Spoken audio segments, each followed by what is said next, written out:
درصد آرایشگرا توی پله محو کردن در واقع باگ و ایراد دارن و مشکل دارن. امروز تو کارگاه رفع ایراد هستیم، میخوام این تکنیک‌ها رو رایگان بهتون آموزش بدم. خب شما برای پله محو کردن وقتی که دور سر رو تخلیه کردین، ابتدای کار استارت کار پله رو میخوایم بزنید. از کجا محو میکنید؟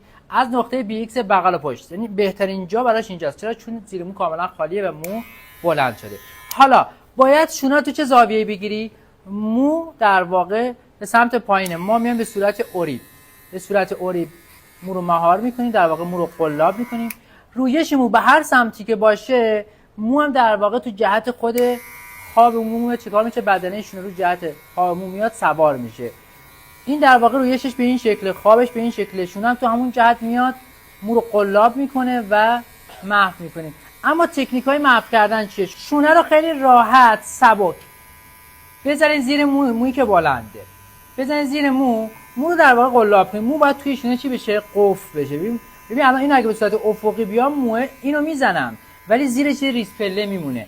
پس من باید اوریب بیام که مو در واقع مثل الان توی شونه قلاب بشه، یه قسمت خالی رو روی بدن، روی کاملا روی پوست سر بچسبونید.